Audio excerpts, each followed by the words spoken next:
My name is Dave. A few years ago picked up a hobby of spinning poi. I think poi, I mean, for me, obviously it's a hobby and, I enjoy it. But on another level, it's also, I think, been very good for mental health.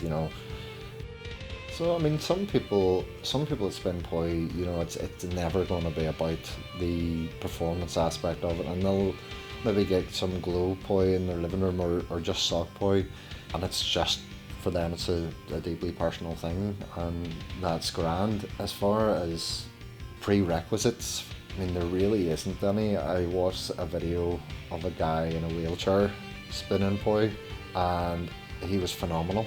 And you gotta think, like, a big part of learning poi is hitting yourself and then learning not to hit yourself. But whenever you're in a wheelchair, like, he had a much bigger area to have to not hit when learning some of these moves that are quite. Obviously there would be some stuff that he would find more difficult to learn, or simply wouldn't be able to do, but he more than made up for it by the stuff he is able to do. He was determined and learned it, and I thought that kind of blew me away seeing that guy. So I suppose, I mean, my experience of other people adopting poi or learning poi from very early on, we're probably talking, I'd only been learning for about 6 months or something. I also, at the time, I worked as a youth worker, so I very quickly was teaching as well as learning myself. And it is true what they say, if you're going to teach, you only need to be one lesson ahead of the student. That is very, very true, but the rate that some of those kids were able to pick those skills up in comparison to me, who for a skill like that, starting to learn in your mid-30s isn't going to be, you're not going to adapt as quick, I don't think. But then in saying that, I do feel it's made me more coordinated in teaching a group. I did a demonstration for them. I was talking to one of the guys, and he was like, no, I don't know about this. I wouldn't have natural talent, and sort of insinuated that I must have naturally been good at spinning poi. Nothing could be further from the truth. For me, picking up those individual skills was insanely difficult. I mean, they're seeing a finished product, something that's at the end of a lot of time spent learning, and I still think a lot of it has improvement to happen, and maybe I don't have the vocabulary, the move set that I'll never have the amount of moves in my toolboxes I want, or not have them as perfected as I want.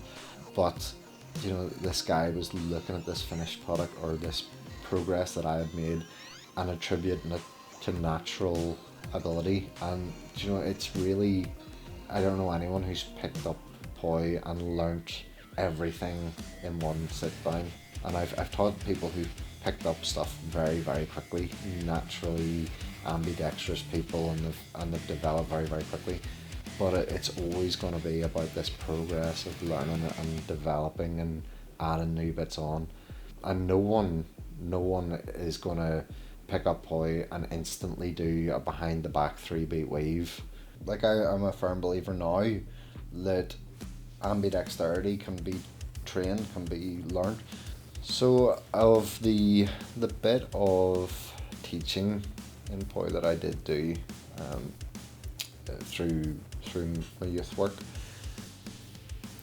some of the guys that I would have been teaching would have mental health history, or identified as being depressed or anxious and things like that.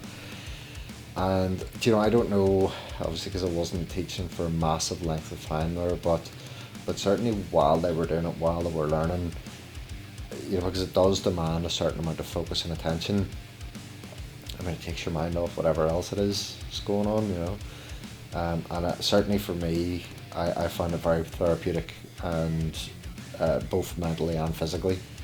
Benefits wise, if you had someone who was more elderly learning the skills of poi, they're not going to pick it up as quickly, but as they develop those skills, those benefits are going to probably be more noticeable. Than it's like, I suppose, a young person practicing yoga, they're not really going to notice the benefits as quickly. but maybe 50 years down the line when they're still doing it, and they find that the people around them that haven't been doing these things are slowing down and getting sore and moaning and groaning when they're standing up and sitting down, and they're not, and they'll be able to look back and go, well, that's because I've been doing yoga for 50 years.